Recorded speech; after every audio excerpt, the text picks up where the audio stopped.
Perfect. So can I just see who's an entrepreneur already in the room? Awesome. Who's a newer entrepreneur? Who's more established? Okay. What about the other people that first raised their hand didn't the second time? In the middle? Okay, cool. So do any of you feel like, okay, so I have this business and I kind of feel like the marketplace is so saturated, like it's really hard for me to get seen.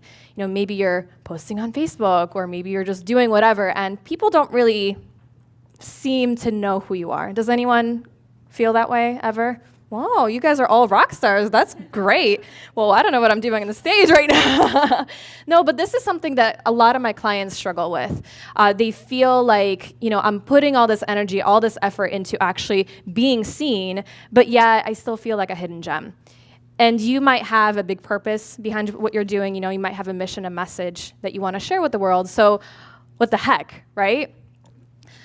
And here's the thing, especially for the newer entrepreneurs, the odds are actually stacked against you. So Joe mentioned that most businesses fail within 10 years, 96%. That's crazy.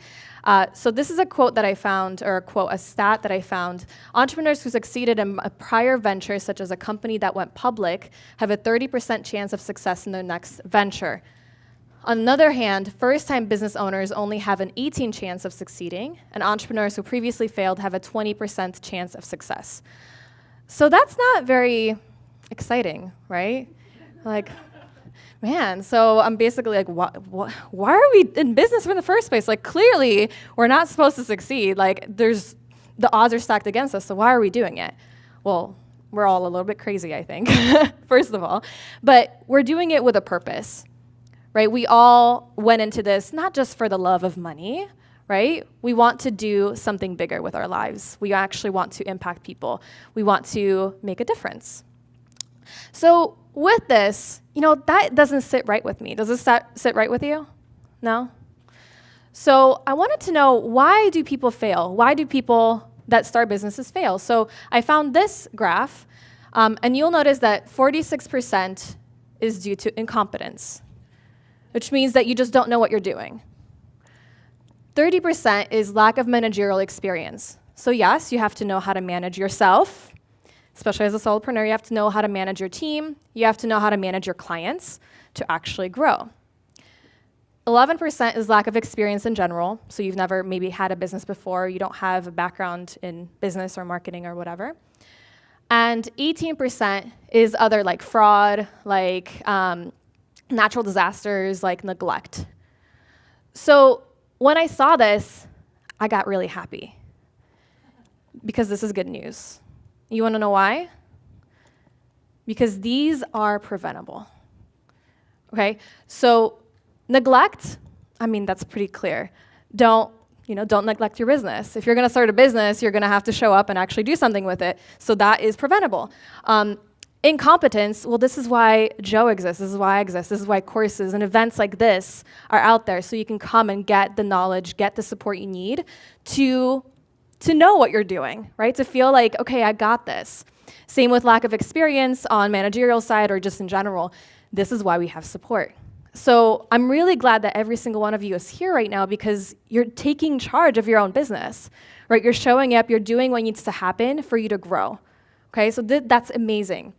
So what I really want to do is this is your wake-up call, right? You're going to have to commit to your business. There's so many people, and this breaks my heart. There's so many people that I would speak to. Maybe we'll have like discovery call or whatever. And let's say 3 years ago, I started my business 3.5 years ago. Some people that I talked to 3.5 years ago, just randomly, I'm like, oh, what happened to this person? I looked them up. Nope, not in business anymore. Another person, I'm like, oh, she had a really interesting message. She was like so on fire when we were talking. Oh, no, she's back in her 9 to 5.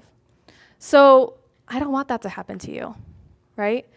I know that there's a reason why you're here. There's a reason why you want to start a business or you have a business. And you're going to have to commit to doing it. You're going to have to actually full body have that investment, that commitment, energetically, financially. This has to be a priority.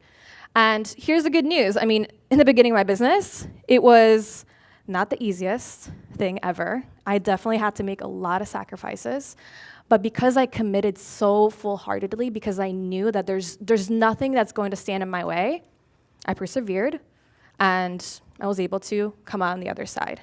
So I know that this is something that is huge. So what I want to do today is, we'll see how much we go through, but I really want to support you in beating those odds, right? I actually want you to have the odds stacked for you. I want you to actually succeed, right? This is why I do what I do. So what we're going to talk about today is I'm going to show you how you can understand a way to position yourself in a way that sets you apart from the masses. Because there's a lot of people that do what you do. Whether you're a health coach or a healer or whatever, there's like 1,000, if not more, people that do what you do already. So how do you stand apart? How do you actually show up as authentically you, and then people can actually resonate with what you have to say so that they want to work with you and tell others about you? I'll also share with you how to create a foundation for a profitable and impactful business model. And then if we have time, we'll talk about stepping into leverage style offers and passive income so you can create more growth in your business with ease. That's not gonna be the perfect fit for everybody, but we'll see if we can get to that. So does that sound good? Yeah? Awesome. So this is just me, so you know, I'm Kamila. And I've had my business for about 3.5 years, 2 of which have been full-time, and featured in all these places, whatever. And something that I really love doing is being able to support really passionate entrepreneurs who are online-based and service-based, coaches, consultants, course creators, a lot of people that are personal brands, to actually feel confident and empowered in stepping up as a leader. Because you can't, I truly believe that if you're gonna be hiding, you're gonna be 96%. If you are authentically yourself as a coach, as a healer, as a product-based business that actually feels aligned, you're gonna be the 96%. Right? You're going to have to do things differently. And I don't have it all figured out. I've had a business for 3.5 years. Well, hopefully by year 10, I will still be in business. Going well so far. But what I want to start talking about is this picture right here. So this is me with my cousin, Robert, back in Poland.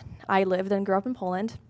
I don't know how old I am. I don't really know how old kids look, so I have no idea. Like, how old would you say that is? Like 10, 9, 7? See, I don't know. I know nothing. I'm not around kids very often, so I'm like, no idea. But what I want you to notice is what's happening behind me. So does anyone know Sailor Moon? So these are all of my drawings of Sailor Moon. Like, I was obsessed. So I'm the kind of person that if I see something that's really cool and I'm like, all right, I love this. This is awesome. I'm gonna try to do it. So here I am trying to make my own Sailor Moon comics and storylines and whatever. So I was super passionate about it. I thought I wanted to be a graphic novelist. I did all the things. And then when I was 12 years old, still living in Poland, we got dial-up internet for the first time. And my mind was like blown. So let me just explain this, because I lived in a small town in Poland, like less than 10,000 people, surrounded by cornfields. I was one of 2 people in the entire town that even knew what like manga and anime was. And my mom was like, where did you even, like, I don't understand. And I don't either, but it was meant to be, like, apparently. So I got dial-up internet, and it's like the whole world open. My mom was like, you can't go online because people won't be able to call us. Remember dial-up internet? And then she tried to call us, and she's like, Kamila, why am I not able to call our home line? I don't know. And then the bill would come, and she's like, do you know how many hours you spent online? I'm like, well, let me show you what I did. So what I actually did is I found chat rooms where people in this community were all talking together. I was like, wow, there's other people that like this. This is cool. And I found websites that were actually providing Japanese comics translated from Japanese, English, whatever other language into Polish. So I was like, I can do that too. So I learned HTML. Within a month, I had a website up. Within 4 months, it was one of the top websites for manga explanation in Poland. And I had a virtual team that was supporting me in the process. 12 years old. So that was awesome. And when I was 13, we moved to America, to Chicago. And you're in that age, when you're 13, you're in that age where you're trying to be liked and you're trying to like find your way. And as a kid, it's easier to just like not give a, beep about what people think. You're just liking your stuff and like, I don't care if nobody else likes it, I like it and that's who I am. So we moved to America, we moved to Chicago to join my dad, who's already been living in Chicago for about 6 years at that point. And I realized that I'm weird. Like, oh, so now I live in this big city. I thought I would be able to find friends pretty easily. No, the odds were stacked against me. I couldn't speak English very well, or at all. I was this weird kid that liked manga, which is like, who are you? What is this? You are not cool. Entering middle school, which is just like a whole different level of just, mean girls and everything. And, I'm trying to be liked. And I'm entering this school thinking, okay, well, what can I do? What can I do to actually feel accepted here?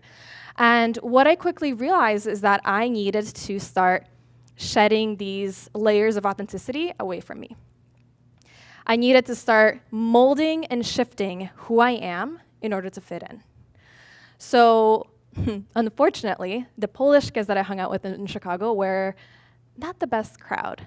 So I started drinking at 14 because I wanted to fit in. I had my first cigarette at like 14. I was like, oh, this is like so cool, right? No, it's not at all. And I was doing anything possible desperately just to fit in. And it was hard. Then moved to the suburbs, high school. My parents were like, she's not hanging out with the right crowd. But at that point, I was a little bit corrupted already. So I started corrupting other kids that I was hanging out with in high school. Some moms were like, you should not be hanging out with Kamila. I'm like, no, but I have straight A's, which I did. But I started partying a lot, started doing drugs, drinking, the whole shebang. And in the process, I was losing more and more of myself. It was coming to a place where I didn't even know who I actually even was. But that yearning to be creative, to express myself, to make an impact, to do all these things, it still was there. So I'm like, okay, well, I need to do something. I need to let this out because I can't keep like destroying myself. So I decided to start a photography business, which was like the more acceptable way of sharing the ideas I had and the storylines and stuff. So I did that, and I was doing some fine art photography. And that was great. And this is where I actually started doing more of the online marketing as well. And my work was featured in Maxim, Sports Illustrated, that kind of stuff. And it was really interesting because people started finding me on Google and Yelp, and I had models contacting me wanting to do photo shoots. I'm like, oh, this is cool, and like online is my thing. So that was pretty cool. And then I was like, you know what? I'm in college, studying psychology, had this side hustle, making some money. It was cool. It's not enough. I need more. I needed to like fill my life, because if I had any space in my life, I'd either go and party so I can numb myself, or I would just realize that I'm actually not being fully myself and not being my authentic truth. So I decided to add another side hustle to the mix, which was my healthy living blog. So I was like, all right, I need to lose weight because I don't fit in quite yet with these nightlife people that I was partying with and working with. Like I need to lose weight. So I'm like, all right, I'm really interested in health. So I'm gonna start a wellness blog. And this is actually, it's actually pretty good because that's where I started to notice that like, oh, marketing, online marketing is a thing. Because I started Googling, how do I grow my blog? How do I get more people to see it? Because if I create something, people need to know about it. Like that's just how I am. And I fell into content marketing, following all these influencers, all these people that were talking about this. I'm like, oh, marketing is a thing. Let me add that to my major, and let me double major in this and this, because I couldn't have a single minute to myself, of course. So that was awesome because it actually changed everything for me. And then I went to some agencies, wasn't very excited about it, and I started to bring more of myself into the process. I had a pretty life-altering experience that happened. I'm not going to get into right now, but it allowed me to start owning more of myself. So I decided I'm like, you know what? I don't really like working with boring clients, number one. I don't really like working with clients that are only after money, number two. And I don't really like working with people that like don't want to change the world in the big, like they don't want to impact the world. It was just like soul crushing to me to work with a client. The client's like, anything you want to do, we'll do it as long as the ROI is there. I'm like, so inspired, love it. So much creativity here. No. So decided to start my business 3.5 years ago, and that's what the site looks like now. But you know, all of this resulted in me being able to step more and more into myself. But I still had a lot of visibility fears. You know, growing up with wanting to be liked, with wanting to look a certain way, with being accepted, that takes a toll on us. Does anyone have like visibility fears or anything like that? Yeah, I did too. But here's what you need to understand. You must first get seen in order to make an impact, right? We might be afraid, and they're legitimate fears, right? Like, what if people don't like me? What if I'm not accepted? You might not be, right? People might not like you. That's actually a good thing, by the way. And if you're hiding, if you're lurking in the shadows thinking, okay, I'm just gonna work with like this client and this client and this client, number one, I mean, you're really not helping anybody except those people, which is your impact is pretty small in terms of a scale. And you're not helping yourself because you're lying to yourself, because you're not meant to hide, right? You're not meant to be this like hidden person just keeping, you know, your gifts and talents to yourself. You're meant to shine, right? You're meant to actually stand out and be seen and get known and like make a massive fucking impact. Do you want to know how to create that impact? So number one, I don't know what the slides are doing that, but number one is vision. So the first step that you need to really unlock for yourself is, well, what is my vision? Why am I in business in the first place? And this is what I encourage you to journal a little bit on. Why am I in business in the first place? What is the impact I want to create? What is the service I'm providing for people? And if every person was able to actually go through my services, buy my stuff, and actually like whole-bodied go through it to see the transformation, what is that transformation? Right? So we're starting to think of like, if every single person in the world had that transformation, how would that change the world? And for most people that I work with, and this is why I do what I do too, the world would be a different place. Should that happen in Vegas? Wouldn't have happened. Because we would have more love in the world. Because at the end of the day, you are doing this for a reason. And it's not just to like, I just really want a Lamborghini and that's that. That's just my main goal.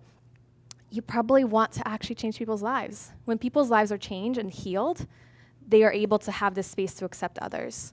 They're able to create more love for others. And that's where the world changes.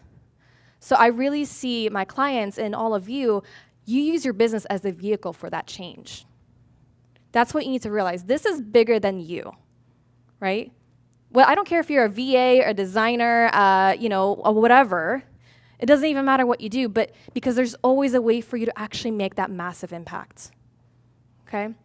Even if we work with entrepreneurs, what is that entrepreneur helping people with? Well, there you go. The second thing is you need enrollment. And for most people, enrollment is getting clients on board, signing on clients, talking to, prospects, whatever. You need to enroll yourself first. You need to believe in your own vision. You can't just say that I'm here to make a world a better place and I'm here to heal people of their anxiety and create relationships for people and whatever. You need to actually believe that. And you need to walk your talk. And I understand that it's not always easy. We all struggle. But you need to first enroll yourself. You need to have certainty about what you teach is the truth. If you don't, you need to do some more inner work to figure out what it is that you're supposed to be talking about. Visibility. Now, you could have these two things that I talked about before, but if you are not visible, you're not impacting people. You're keeping it to yourself. So how can you actually show up? How can you actually make that difference? What are the things that you're going to be doing on a strategic level? What are the actual things? And then are you actually fully embodying these places? Right? When you're meeting somebody, are you just like, hi, I just this is what I do, but don't ask me more about it because I don't really know. Or you're like, oh my gosh, I'm so interested in what you have to offer. Like, how can I help?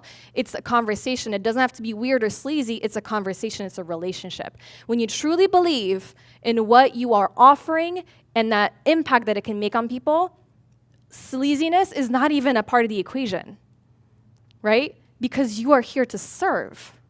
Same with enrollment. It's serving. And when it comes to visibility and showing up, there are actually 4 categories of how you show up and how you are perceived as. Because if you're anything like me, I'm a little bit lazy, and I would rather make sure that if I'm putting all this energy and effort into actually showing up and doing all this work, I want people to actually connect with it. And I want that to have an impact on my business so I can then, have that ripple effect of impacting more people. Make sense? Can we move these slides a little bit because they look really weird?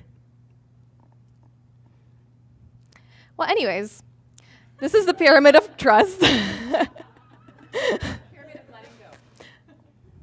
This is the pyramid of trust. The other way, okay, that's fine too. Definitely not that. That is not. Thank you. Okay, well, we're kind of skipping ahead, but the generalist is on the very bottom. So most people are generalists. Most people are people who help just a little bit of everything. Like they're not really specialized in anything. It's like your general practitioner.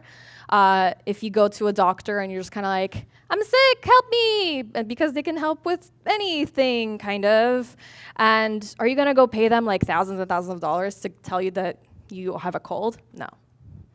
This is most people, this is why it's in the very bottom. Most people are generalists. They just focus on a lot of different things, everything, and they're not really forefront of the mind for the people because it's like, oh, okay, doctor. One step up is a specialist. So a specialist is somebody who specializes in an area. So if we're thinking of doctors, just a general practitioner on the very bottom, one step up would be like a surgeon or a brain surgeon or orthopedic doctor, whatever. They have a specialty in something. So those people are inevitably going to be paid more because they have more honed in skills. People are also going to seek them out and actually more eagerly give them the money and want to commit to working with that person because they know that this person knows what they're talking about. They're not just like, I just read a bunch of books and I think I know everything about these things. No, they're actually specialized. One step up is an expert. So an expert is actually not that different from a specialist, but an expert is somebody who just starts to push the envelope a little bit, whether they're actually attending events about their industry. Maybe they're speaking on panels here and there, but they're still kind of just like in their own little world, People might definitely seek them out. I mean, these people there's not as many of them. They are specialized in 1 or 2 or 3 specific areas. They're not just like a general, like anything kind of person. But they're still not quite known in the way that we all want to in terms of impact. That is an authority. So the authority is really just a celebrity expert, if we put it in that way. And if the word celebrity is like, oh, I don't know, I don't want to be a celebrity, that's what it is, it's fine. But an authority it's actually quite similar to what an expert is. It's just people actually know that you exist. Right? You're doing all the same things as an expert does. You're still pushing the envelope. Maybe you're publishing, blog posts, live streams, whatever. But people actually know who you are, right? You're actually getting seen. Other people are recommending you. This is where if a woman, I've read a story or watched a story or whatever, a woman had some kind of an illness, and then she found out about a doctor like halfway across the world. She flew to that doctor because people knew of him as the authority. He was the guy that everybody went to for that particular thing. That's powerful, right? And you best believe she's going to full-heartedly invest like herself, her mind, body, and soul to get the solution that the person was promising her. That's how you want your clients to feel too, right?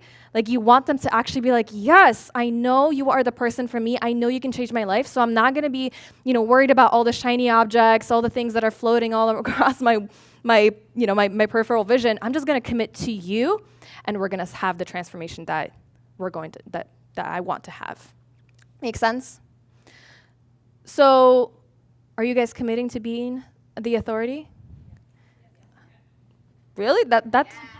Are you committed to being and living as authority? Awesome.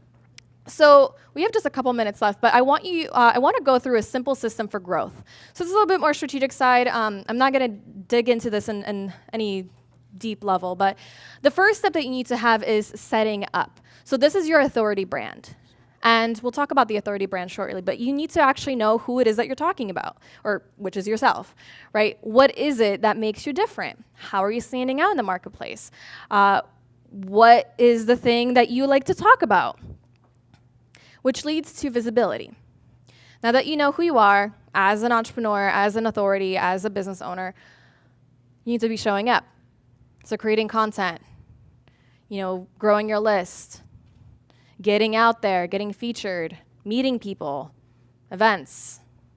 That's the step of showing up. Then we go into blowing up, which is building your tribe.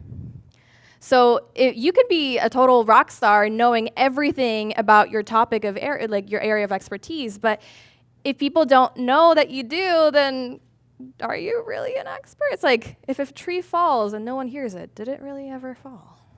Well, people need to know that you're out there. And if you want to help people, you need to grow your tribe. So that's the next step. Afterwards, we look at scaling up, which is monetizing your tribe and launching. So I talk about launching a lot with my clients. We can launch a lot of different things. I was going to get into that, but I don't think we're going to have time. But that's when you start monetizing. You start making more money, and the more money you make, the bigger impact you make as well. It's all congruent together. Okay? So authority brand. So I wanted to just mention this really quickly because authority brand, a lot of people think that branding is just, and I don't talk too much about branding, but in this way I do. It's not just your colors, it's not just your fonts, it's not just the website that you have. Your authority brand is your authority self. Who are you as an authority? So who are you? What is it that makes you different? And I encourage you to write these things down and then actually journal on them later. And spend 15 minutes or so to dive deep into this. What are your values? What do you truly believe in? Who are you talking to? Because we don't want to be talking to everybody. I really like this movie, Trainwreck. Anybody seen Trainwreck with Amy Schumer? I love that movie. It's hilarious. And there's a scene in there where the editor-in-chief, it's like a men's magazine, and she has her team meeting, and she's like, okay, guys, what is our demographic? Every fucking buddy. No. That is what you should not be doing. Okay, so who are you actually talking to? Who is your ideal person that you want to be reaching, impacting, transforming? And then who are you not talking to? A lot of people are afraid of saying, listen, I don't talk with these people. And they're afraid because, again, we want to be liked. We don't want to reject people.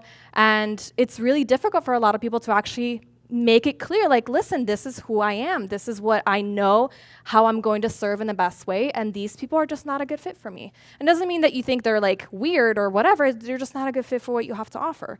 So I know I don't work with MLM businesses. I know that for a fact. It's just not what I do.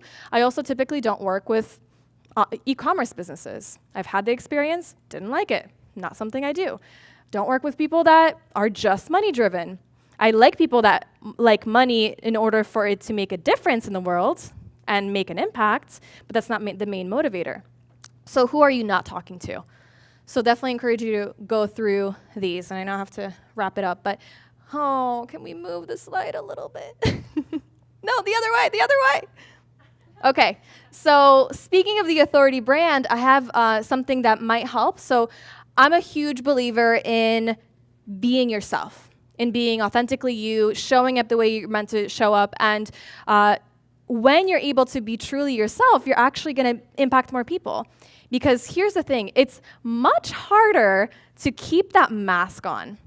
And when you get some trolls and haters, when you're showing up, which inevitably will happen, by the way, it won't kill you, it's going to hurt a lot more when you're pretending. Because you're like, oh shit, is my mask on not properly? Should I put it on in a better way? You're going to care so much more about it because you're trying. You're trying to be a certain way that you think these people want you to be. So when you're truly yourself, you're just like, you know what, this is how I am, and I'm just going to claim it. I'm just going to own it. And, if you don't like it, well, you don't like it. There's a million other people who do what I do. You don't need to follow me. You're going to be polarizing in a good way. And when somebody is a troll to you and they're like, Kamila, I can't believe you're swearing right now. Well, you're not the person for me, and I'm not going to apologize for being who I am. That's how I express my passion for what I do. And that's what it is. So I have a quiz for you, which will basically tell you there's 9 different entrepreneurial authority styles. So if you go to heartbehindhustle.com/quiz, don't do it right now. Do it like after we're done with all this, because I don't want people to get distracted. This will basically tell you what is your entrepreneurial authority style. So I'll get into what are your strengths, what do you need to like amp up, what do you need to look out for as you, and then how are you going to step into that in your marketing and your business. So that, I had more, but this is what I have for you. So thank you so much for having me.